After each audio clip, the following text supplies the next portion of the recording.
Hey, this is Mike Wish with Velle Logos. If you really want to learn how to level up your life, you should be listening to the Time to Shine Today podcast with my great friend Scott Ferguson. Let's level up. Hey, Varsity Squad, it's Scott Ferguson, and I just was blessed to get off an awesome sauce interview with my new good friend, which thank you to Shay Sparks, a super good friend of mine in the podcasting and coaching world, for making the introduction to Michael Wish, U.S. Marine. We just had a conversation where I have pages and pages and pages of notes that I'm going to actually use to help me lean in and coach my clients better. So, and people that I care about. And you could tell that he does everything to make it better for the people that he comes in touch with. And he comes into a room, the room gets better. He's just that guy. I have pages of notes. I promise if you break out your notebook, you'll have pages of notes as well. So without further ado, here's my really good friend, Michael Wish, U.S. Marine from Velle Logos and self-architect. Let's level up. Hey, Time to Shine Today podcast. Varsity Squad, welcome back to another powerful edition of Time to Shine Today podcast. I'm your host, Coach Fergie, blessed to be your gap coach, specializing in peak performance mental conditioning, working with business leaders, entrepreneurs, entertainers, athletes, C-suite, and students to help them bridge their success gap to live a life of options and not obligations. On this platform, we are stoked to bring you high performers who are not just chasing and attaining success, but redefining it through providing above and beyond service. You always know that I drop a really quick coaching knowledge nugget on the front. And we're going to talk about chaos and clarity. Chaos shows up for free. You don't have to ask for it. You don't have to earn it. It's there the second you wake up. Texts, emails, pressure, noise. Most people answer chaos with more chaos. They think that if they just run faster, shout louder, hustle harder, they'll outrun it. But here's the truth. Clarity is the antidote. Clarity is the discipline on paper, vision in practice. It's saying, I know who I am, I know where I'm heading, and I know what gets me my energy today. Chaos wants you scattered. Clarity makes you lethal. So don't brag about how busy you are. Get clear on what actually matters. That's how you silence the noise, own the day, and live in purpose instead of panic. And talk about living on purpose and has a lot of clarity in some of the chaos. My guest I'm bringing on, thank you, Shay Sparks, for introducing me to who's now a really good friend of mine, Michael Wish. He's an educator, speaker, and coach who founded Velle Logos, a mentorship community built on science-based learning strategies, coaching, and accountability. His work helps high schoolers, college students, and professionals alike master habits, craft a vision, and build the leadership skills to become the person they're meant to be. Michael's not just talking theory. He's a United States Marine Corps URA officer, bringing discipline, clarity, and service-driven leadership into every room he steps into, whether he's guiding students to sharpen their focus or mentoring professionals to install habits that stick. Michael's about transformation, not just information. He's here to show us how to discover identity, develop a plan, and put it into practice. So Varsity Squad, let's buckle up, buckle in, because Michael's about to drop some masterclass in focus, clarity, leadership, and living with purpose. And Michael, thank you so much for coming on. Please introduce yourself to the Time to Shine Today podcast, Varsity Squad. But first, what's your favorite color and why? Ooh, green, and because I don't know, I just remember green being my favorite color from when I was a kid. It's like a rebirth, man. Yeah, right. It's like when you're in the military, like my fellow veteran here, it's like when you kind of get out like a rebirth time because you're kind of coming up on that time, right? Because you're still in while you're flexing your hustle muscle and building a side business here that's exploded, right? So how about the core? What's the one lesson that you've learned in the core that still shapes how you show up every day? Well, I mean, you talked about chaos and clarity earlier, and I can't help but be attracted to that concept of there's this perfect amount of chaos actually that you can thrive in. You're 100% right that you're lethal with clarity, and you have to remove out the noise. You have to remove out the chaos that's not helping. But I've noticed time and time again that I am the most focused and I am working at peak efficiency when I have just the right amount of chaos. And the Marine Corps taught me how to thrive in that environment and find that environment. Right? Yes. And it's almost like they don't just like a lot of people think they just throw us in to a battle. Like we're trained, we're ready to, do the deed, right? In those hard target situations if we have to. But Velle Logos, which I'm super, super interested in this. Could you explain if you and I were in an elevator, you kind of, lack of a better term, pitched it to me, or at a coffee shop, how would you describe it? Because it's a unique name, and I know it's a play on your last name, right? Velle Logos. And there's some people out there that might catch that. right? I think it's super unique. So how would you kind of explain that to me? Well, first you'd have to be an incredible nerd because it's both Greek and Latin mixed together. So it's a desire for it's a wish for the truth. My last name being Wish. It's a wish or a That's desire for the awesome. truth. Yeah. So Right. I love the name. A lot of people it confuses folks. So I mostly just refer to my system, the self-architect system, which is what I coach. Love that. But the point here is I read years ago, and I know probably a lot of people have. They read the book Atomic Habits, right, by Yeah, James James, Clear. right. It's Absolutely. a massive book, probably top three. It's got to be. But my chief complaint from that book is it doesn't tell you what habits to follow. It does. True. It's right. So True. your system of implementing habits is insanely important, but it doesn't say where do I start and how do I figure out which habits are the best habits to actually implement in my life. And so for me, that started me on a journey of okay, which ones should they be? And Right. so I went down a massive rabbit hole to figure out like what are the keystone habits that you should have in your life. They're going to make massive impacts Right. right? Across Right. different domains, right? Spiritual, academic, physical, right? And then also have like the biggest elasticity. It's a term I borrow from economics, which basically says what's the minimum I can put in and the most I can get out, Right. right? That's what we're after, right? Efficiency. So I went down the rabbit hole. I figured those out, and then I also realized that every person is different, and Mm. you can put those keystone habits in your life, but you also need to figure out who the hell you want to be, right? Sure. The classic Right. joke is who do you want to be when you grow up? Right. And just to illustrate that, I went to a buddy's house the other night. We played a board game, really good dude. It was a very complicated board game and I'd never played it before. And You remember what it was? I will have to ask him. Got It's it. kind of Got it. sci-fi. It might have been a Dune, like a Dune. Mm. I think it was Dune actually. Okay. I don't remember the actual name of it, but that was the theme. And the guy was a decent communicator. Like he knew the rules, but it frustrated me because the very first thing I wanted to know was what? How do I win? You win, Right? yeah. What's the end state? How do I what objective am I trying to achieve there? Right. So like you want to do that first and then backtrack and figure out all the stuff in between. And it took him like 15 minutes before he finally told me how you win the game. Right? Right. You need that context if you're going to sit down and build a system for your life. Sure. And you got to figure out what's the end game look like? What's the vision of yourself 10, 20 years from now? You begin with the end in mind, right? Stephen That's Covey, right. like number 4 of the 7 habits of highly successful people. No, James did that. And it's funny. I was out with a bunch of speakers and he was one of them. And someone kind of brought that up to him. Like, what habits should I go with, bro? They said to him, and it became kind of a joke at the table.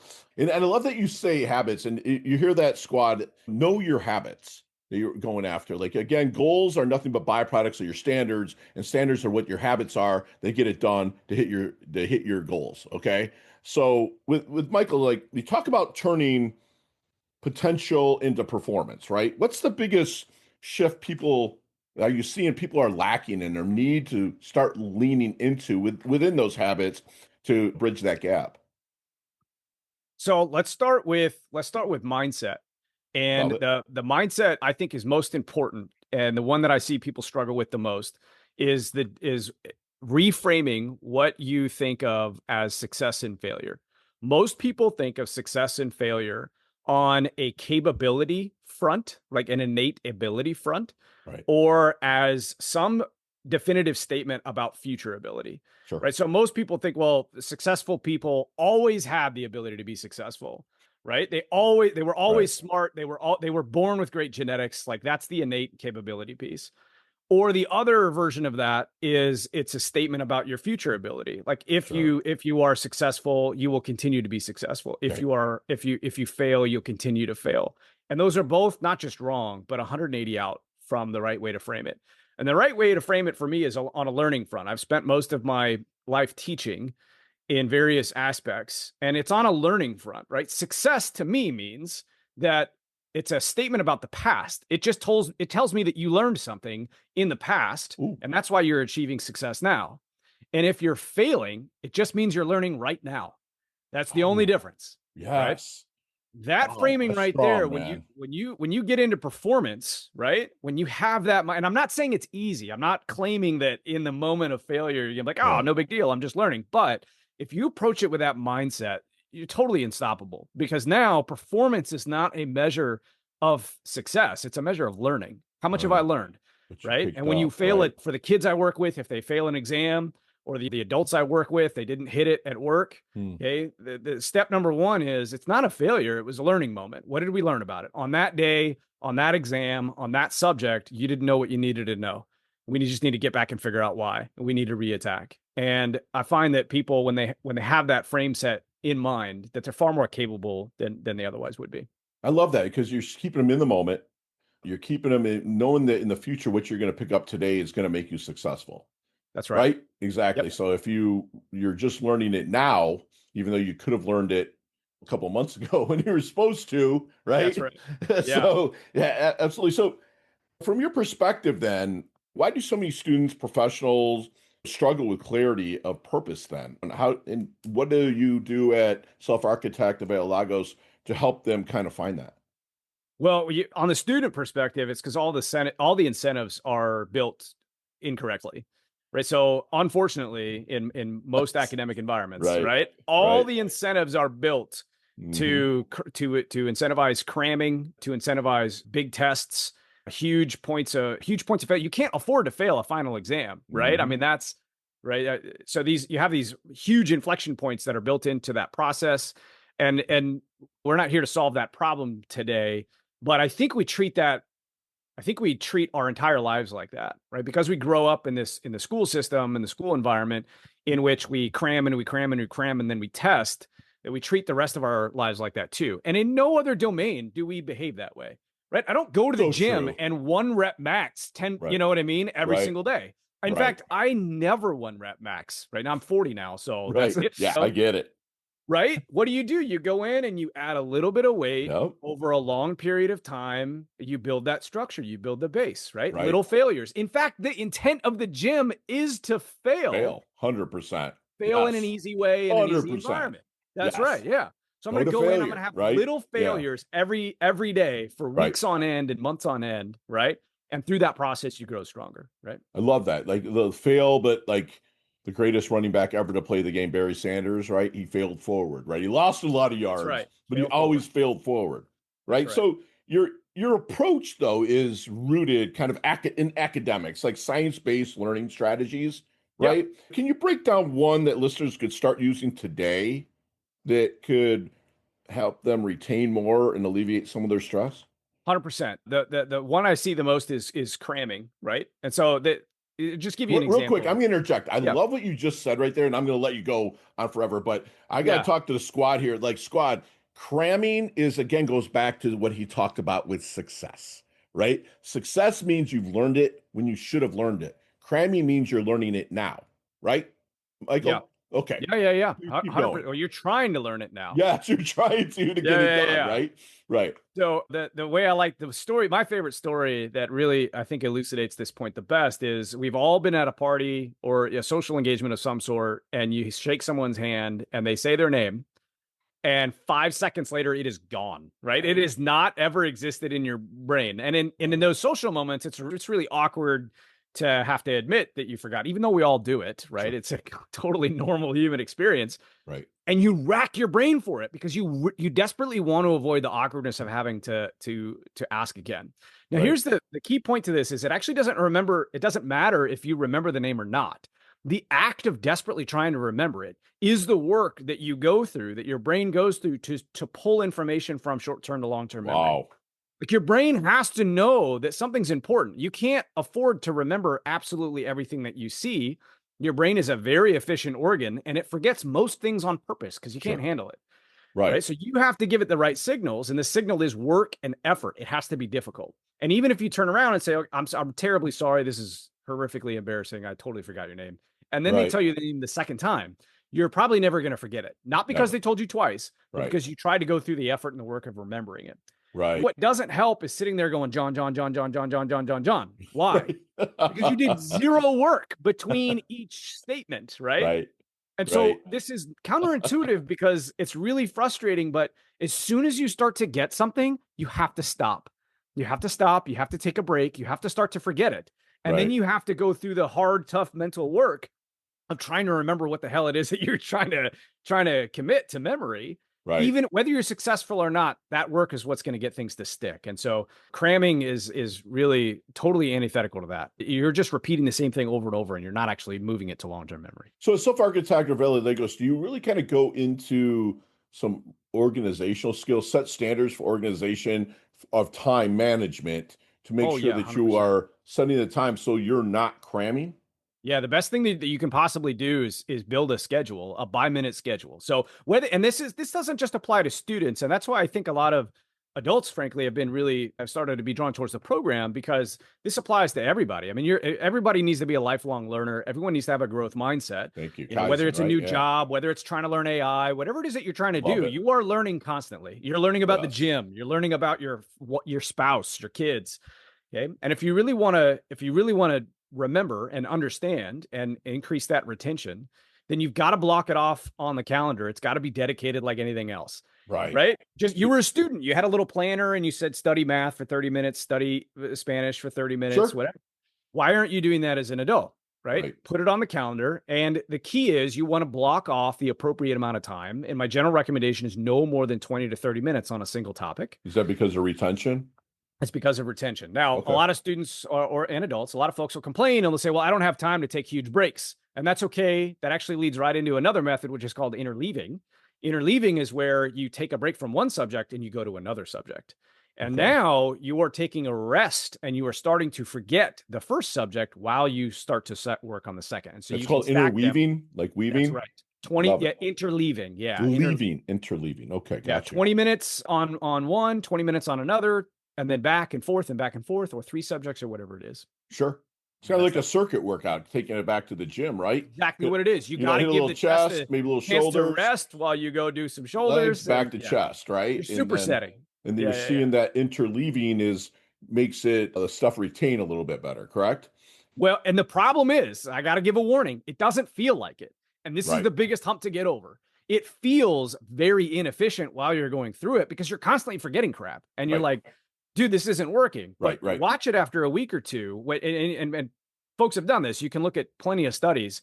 When you have someone that interleaves or have someone that does spaced practice, and you compare that to the folks that cram, they blow them out of the water on exams, right? The Right. folks that interleave and space their practice. Yeah. Gosh, yeah. It's like your brain's consistently cataloging, right? It's like it's saying it's like, wait a minute, you kind of tricked it a little bit by going from science to math to English and then back to science. And be like, wait a minute, it's cataloging and pulling stuff forward to the frontal cortex or something like that. I'll make up something there. But I'm saying it's like doing that. And so that's why working with a lot of my, whether professional athletes or a domestic engineer, a housewife, house husband at home, I put things in forms of questions, right? Like a lot of people want affirmations, right? But if you ask yourself a question, our brains are programmed to problem solve. So if you take one of your affirmations, put it into a question to yourself, it really starts to activate the reticular activating system and whatnot. And it just kind of like catalogs that there. And that's where you start actually living it out. Where I love what you're learning, the science behind it is that you're interleaving from subject to subject to subject in your brain. Again, I keep on saying cataloging, but that's all I'm picturing right now. It's like science is here, and then it's put in the back, but then you bring it back to the front, and it just consistently moves. Am I kind of on the right track? Yeah, I mean, yes, your brain does. Correct me, man. I want these people to hear the real thing. Yeah, I think the real squeeze that you get out of this juice is that you study science for 20 minutes and it's in the science part of your brain. And then you go study English for 20 minutes and that's in a different part. And the real work happens when you go back to the science part and you ask the question. You say, what were we studying earlier? And your brain's like, I have no idea, brother. Like, Right. Are you serious? Yeah. And you go, no, that was really important. Like this category, this science thing is important to me and I want to know about it. And it's like, all right, fine. I remember 2 of the 7 things. Right. And so you put yourself in that position of having to struggle to remember for a few minutes before you go back to the notes, before you go back to the problem that you were working on. Right. And it's the same at work. It's the same with your family, whatever it happens to be. Right. So, yeah. It's just making it does stick. And it's, you find that your clients or students or whatnot are like, for lack of a better term, dumbfounded, like, wow, I actually remembered it. It like came forward, and when they were maybe testing or they had to come up with an answer to something. Are you seeing a lot of that? 100%. Yeah. Love Now, that. one of the problems that I do see is that people cram immediately before an exam, and that Right. actually can help, right? So Sure. there's Yeah. with every one of these, there's always a caveat, and the caveat is if you cram hard an hour or two right before an exam, your head will be filled with facts that you'll be able to recall on that exam. Absolutely. The Right. issue is that as soon as that's over, most of it's gone. Gone. So Sure. later on the second exam on new material, but depends on the previous material, they're not remembering it, right? Right. Because they crammed. Right. So Right. the real aha moment for a lot of the folks I work with comes a few weeks, a couple months down the road. For the students, it's on midterms or finals. For adults, it's just whatever it happens to trigger it. Right. Is holy cow, I remember the thing that we talked about 3 months ago. Like, I don't normally remember things that happened 3 months ago, Right. right?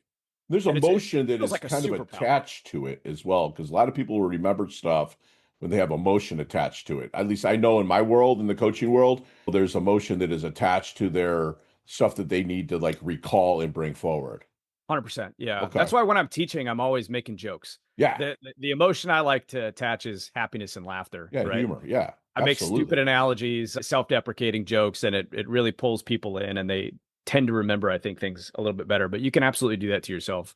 Absolutely. Intentionally. So you do emphasize mentorship and accountability a lot in everything that I kind of 100%. went through, listened to, watched when we were kind of like, we were vetting you out, right? Even to pass our conversation that we had. So in your experience, what role does accountability truly play in sustaining growth? Accountability plays well, let me tell you a story about, and maybe anybody, I know you have some military listeners, but if you're not in the military, it's okay. You can map this onto your own life, I think, pretty easily. But we've all seen someone in an environment that we didn't think they were going to succeed. We didn't think they had it in them. Sure. And then when they reached the medal, when it was time to actually test them, suddenly they performed. Not out of nowhere, but it seemed incongruous with your expectations. And in the military, you see that a lot in training when folks are not in charge of anybody. You're in basic training. You are only responsible for yourself, right? Or you're at the Naval Academy. That's where I went to school. And you're not in charge of anybody. You're not responsible for anybody. And then suddenly, after you graduate, if you're enlisted, you become an NCO. If you're an officer, you commission. And suddenly you're in charge of people and you're accountable to them as a leader. And a lot more people step up than we realize. Not everybody, right? Especially if it's a character flaw, something deep, but a lot more people step up because, and here's why, they feel like we are so fast to let ourselves down, Scott. We will let ourselves down in a heartbeat. If I go on a diet today and I see an Oreo on the counter, I'm done. I'm eating the Oreo because it's just me, right? Right. But if you call me and you say, Mike, I'm trying to go on a diet, man, this is really important to me and I need your help. And I want you to do it with me. Dude, I'm not eating that Oreo. I'm not letting you down, right? 100%, dude. Yes. But we're social creatures, we're social animals. And on the accountability side, if you're trying to change your life, help someone else change theirs. Because you are going to just force yourself to set the example in a way that you never would if it was just you and you're on your own. So it's true. It's not just a partner piece. It's a leadership. When I got into trail running, right, it was like I could barely run 20 feet, like the length of the width of my house. And I was like, I will get up every morning and run a mile, right? And I reached out to certain people that I knew would hold me accountable. And then we ended up being like 390 days straight, did a 10K trail run. And now I'm like every weekend trail running, right? Awesome. But it started with that accountability. If I didn't have Stevie or anybody else I hit up on the Strava app that was online, yeah. I'm saying, like people like holding me accountable to it. That's beautiful. And so accountability, approaching somebody with the accountability, are you talking, should people really go to friends or family or someone that has your best interest in mind? Or like when you want people to find their accountability partner, because that's what I am basically as a coach, because by 9 a.m. your time, I must get my protocol, my 3 things you're grateful for, your intention for the day, your act of service you did yesterday, something you learned yesterday. Like it goes on and on. I build that up to fire off the reticular activating system with the RAS, right? So what kind of person really should you find that's going to hold you accountable? I don't think it matters, actually. So yeah, of course, friends and family, are they the easiest people to ask? Yes. Right. But I think perfect strangers are also, in a lot of cases, thank you for saying that, brother. Dude. Much easier to work with. Yes. Because if it's somebody you love, like you feel guilty or you feel judged, and there's all this stuff. And if it's your spouse, that's a whole other layer of challenge that can Yes. come, right? You almost respect somebody else more than you do your family in a sense, right? Like if you were to come over with our friends and family sometimes. Yes, with you come over to my house with your wife, right? Come knock on my door. I'm going to get off my butt, open the door, be like, hey, what's going on, Michael? Hey, nice to meet you. Heard a lot about you. You guys want a glass of wine, a beer, soda or something, right? But if you were to come over by yourself, knock on the door, who is it? It's Wish.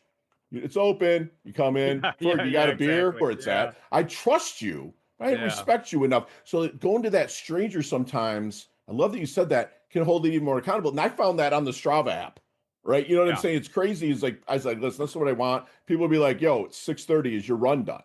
Yeah. Right? So love that you said that. I think there's two maybe pieces of evidence that point to this. The first is that's why people like therapists, right? Yeah. Like I mean, let's be honest. If you're in a relationship and you've never talked to a therapist, you should try it sometime, right?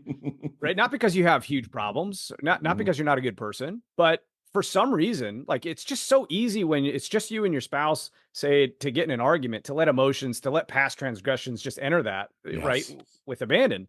But the therapist there blocks that. You go, oop, I have to be an adult, right? I don't want to embarrass myself in front of this stranger, and 100%. Suddenly the conversation is leveled. Yes, you know what I mean. I think there's that respect for that third party. That's right. There. I think that's why podcasts are blowing up and and one-on-one long-form interviews are blowing up, because the audience functions as a third party to check the conversation, right? Yep. That's why online communities are blowing up too, right? Love it.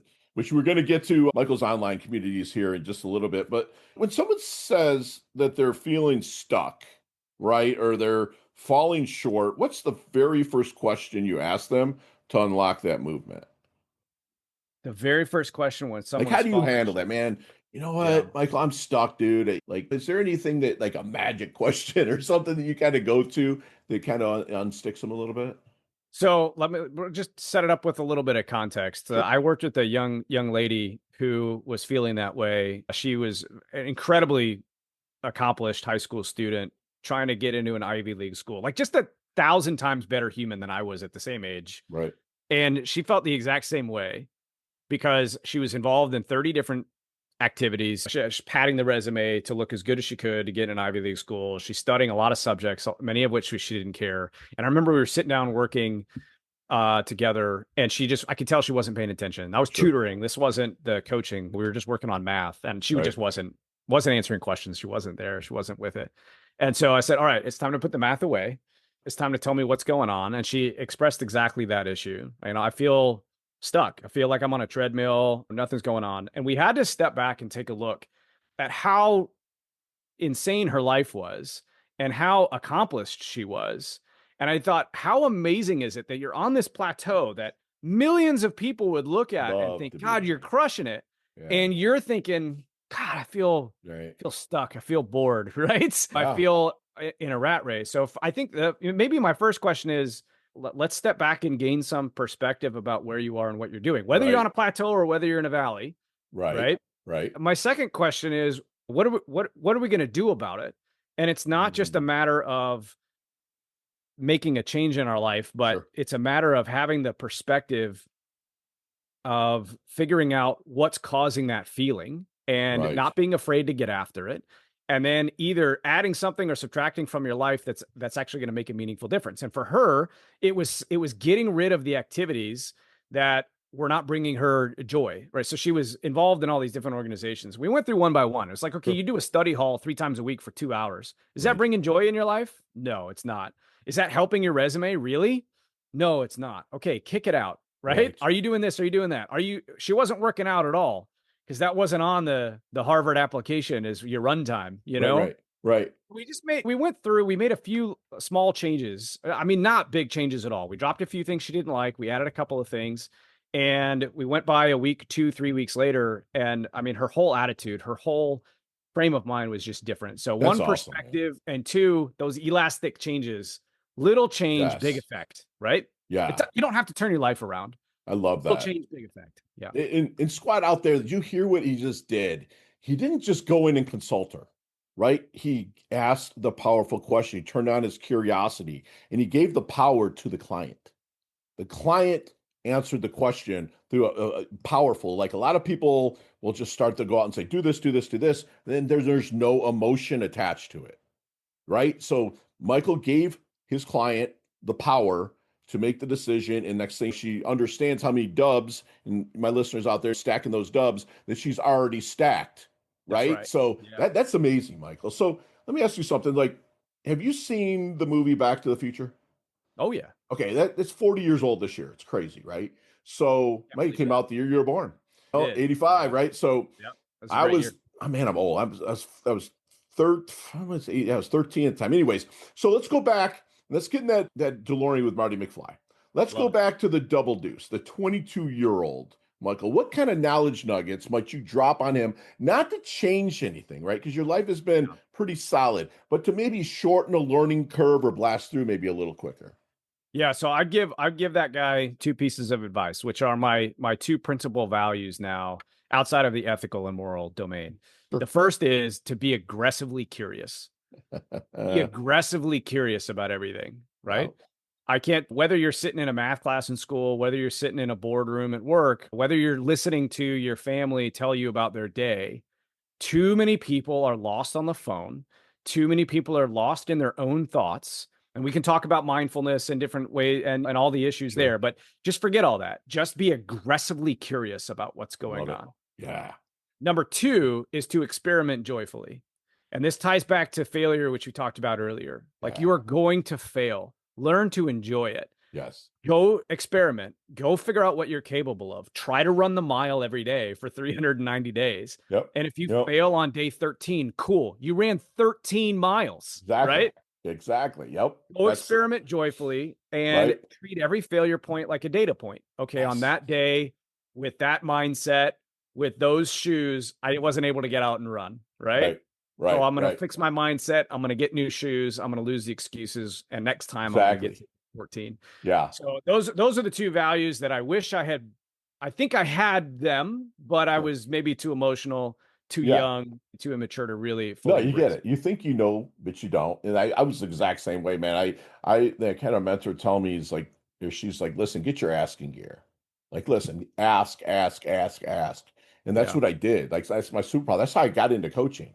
Is Yeah. because I don't consult. Like, I'm blessed to coach Chet Harlow is a billionaire, right? He's forgot more about business and hedge funding than I'll ever know, but my superpower is curiosity. And there's that gap Yes. that he just needs to bridge. I Right? can't tell you how many times, and I don't mean this arrogantly, but someone Sure. will say like, "Oh, Mike, you're a really smart guy," and it's like, guys, I'm not, I've joined the Marine Corps. I'm not that smart, okay? You But you I Mustang, ask. didn't you? Did you I did, Mustang? yeah. I was Okay, enlisted so first, yeah, squad. What that means is he was enlisted. He was a yeah. grunt, before he got his commission. So, which now I'd have to actually salute him, which I have no problem doing. But that's just amazing. So, how does Michael then want his dash remembered? That little line in between your incarnation date, your expiration date, your life date, and your death date. Hopefully, it's way down the line. But on that tombstone, how does Michael want his dash remembered?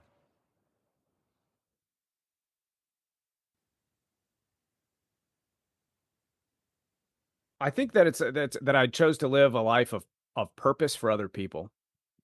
I think it's that I chose to live a life of purpose, driven to serve those that serve. Love that. Yeah, Simon Sinek talks Yeah. about serving those that serve, and I think that's a really powerful message for me. And I think Yeah. that's probably why Go I ahead. included that in my course Sure. at the end, is that you have a responsibility to Yes. teach, coach, and mentor the other people around you. Of course, yes, absolutely. And do what you love in the service of other people that love what you do. Meaning, like people know, like I know I love coaching. It's awesome. I'm blessed to have built it to what I have. But other people that watch me see that I'm experimenting joyfully, like you just said, right? It's like every day is kind of a fun experiment for me. Now, that's one thing about coaching. You're never wearing the same hat, right? When Yeah. you're talking. So everybody has different backgrounds. So then what is Michael's definition of a life well lived? Yeah, I mean, if I'm sitting there on my deathbed, right, it Yeah. would be to be surrounded by friends and family who knew that I cared about them and lived my life for other people. Yeah. Right? I mean, that's I think that's the best thing that you can ask for, Yeah. right? Yeah. that I cared about making them laugh, that I cared about helping them, that I cared about teaching them, that I was there when they needed me. I think that's it, right? I don't think there's any better life lived than that. You're 100% correct. And it's living like success. If you went back, success to me is kind of like living a life of options and not obligations, right? But the only way that I get there is if I plant so much service that I harvest that. All Yeah. right. That's the only way that I'll get there. Okay. Hey, Time to Shine Today podcast Varsity Squad. We are back. And Michael, we'll definitely hook up live one time and we'll probably talk about a few of these over a brain grenade or two, right? Great. In depth. But today, you have 5 seconds with no explanations, and I promise you they can all be answered that way. You ready to I'm level ready. up? I'm ready to level up. Awesome. Michael, what's the best leveling up advice you've ever received? Experiment joyfully. Yes. Share one of your personal habits that contributes to your success. I lift in the gym as much as I can. Love it. So you see me walking down the street or at an event. Yeah, Fergie looks like he's in his doldrums. What one book was handed to you at one time that you read that literally shifted you? Who, not how. You know how. Love it. Love it. Most commonly used emoji when you text.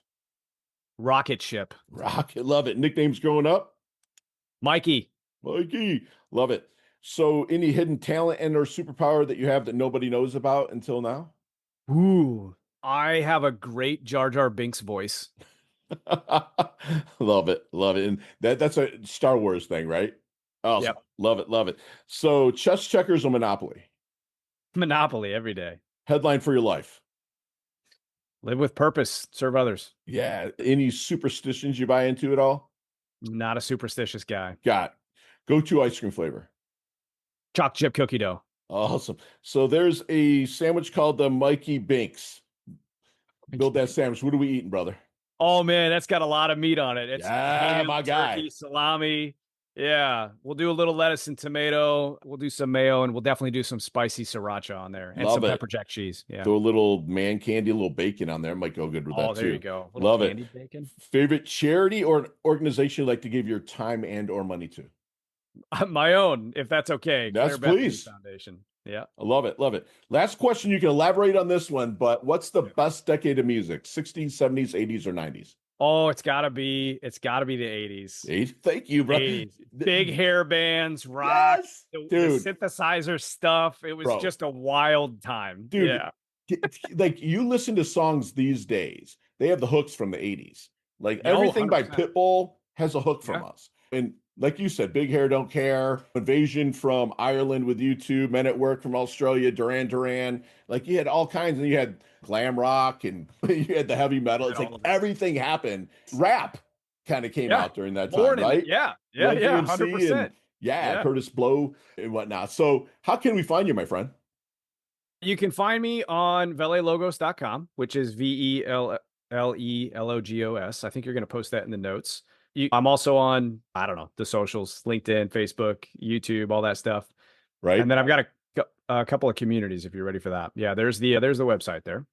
You have the communities over here, which is the AI or die, right? Yeah. And then you also have the self-architect. Let's talk about the self-architect, brother. I know it's this one's just launching. So so I had it launched on a different platform. I've migrated platforms. That's why it's totally empty right now. So I haven't moved everyone in yet, but it's fully ready as of today. Okay. And this is, if you click on Classroom, this is where I teach the self-architect system. So this is free. And this is where we figure out that end state, what's a good life worth living, and how do we get there, and which habits should we build, and why, and learning strategies and all of that. So that's the self-architect system. This one's the free one to join, correct? Totally free. That's right. Love it. Yep. Okay. And then the AI or die. Let's talk about this one a little bit.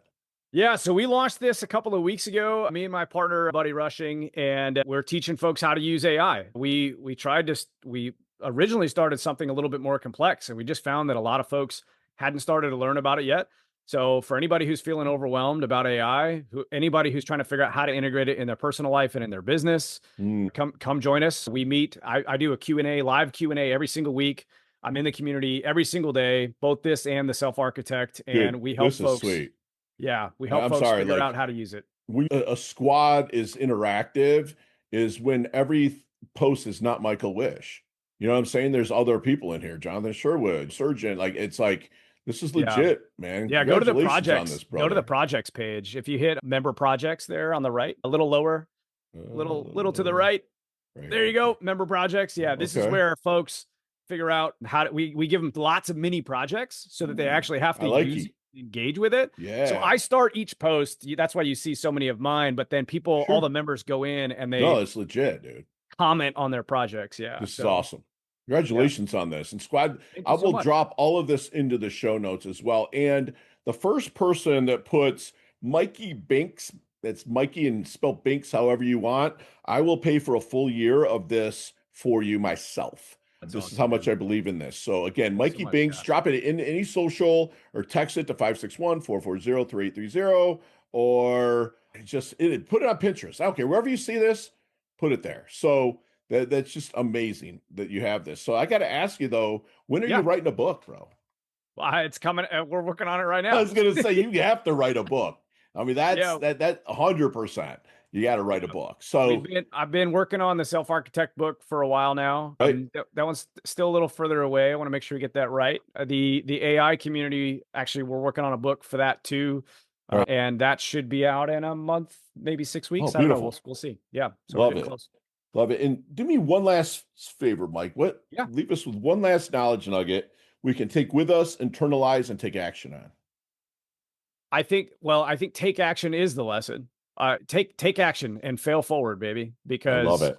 The good life is not for the weak and the meek. And if you live your life joyfully, you experiment joyfully, you're aggressively curious, you fail often, you are going to have an amazing adventure in this life. And you're going to start to surround yourself with other people who live life the same way. And it's going to be so much more purposeful than you can possibly imagine. The memory banks you'll pull from that. And squad, I just had like a masterclass here. My good friend, I knew I was going to have one. My good friend Michael, like he performs best in chaos, and a lot of that goes back to the Marine Corps. He wants us to not be so fast to let ourselves down, right? And if you're going to get into habits, really dial into the habits that you're going to work with. Again, as I always talk about, goals are nothing but byproducts of your standards, and standards are built by your habits. So knock into the habits that you would like to lean into the most, and reframe how you think of like success and failure. Like again, success, what Michael explained was if success meaning before you really leaned into and learned what it is, and the failure actually just learning something kind of right now. So really dig into what you're passionate about, and you'll retain that information. Like he talked about interleaving, where it's like if you're going to study, if you have 3 different tests with Spanish, Russian, and math, study 20 minutes, 20 minutes, 20 minutes, and then circle back to the first one, right? And he wants you to experiment joyfully. His dash, he's going to be remembered as a purpose for other people. He's going to slide across home plate, bumped and bruised, but knowing that he left a mark in family and friends, that knew he cared and lived a life for other people. I mean, this guy's planting trees he's never going to sit in the shade of. And that's the kind of squad I like to be around. And he does things for the intention, not the attention. If you go to any of his stuff, it's not Lambos and all this stuff. You actually genuine caring for the people he works with. And he's always continuing to level up. Michael, you've earned your varsity squad letter here at Time to Shine today. Thank you so much for coming on. You level up your health, you level up your wealth. You're all right for a Marine. I'm just kidding. But no, I just love it, man. And I can't wait to do some collaborations with you in the future, brother. I absolutely love your guts. Thanks, Scott. This was phenomenal. I really appreciate you having me on. This has been really great. Bet, brother. Chat soon. Hey, thanks so much for listening to this episode of Time to Shine Today, proudly brought to you by Inlet Properties and Investments. If you are a business owner or professional who would like to be interviewed on the Time to Shine Today podcast, please visit timetoshinetoday.com/guest. If you'd like this episode, please subscribe on Apple Podcasts, YouTube Podcasts, Stitcher, Spotify, iHeartRadio, or wherever you get your podcasts. There's a link in the show notes to our website. Also there you will see our recommended resources. We hope you will help support our show by supporting them. If you like what you have been listening to, it'd be great if you could give us a 5-star rating and tell your friends how to subscribe while you're at it. I'm your host, Scott Ferguson, and until next time, let's level up. It's your time to shine.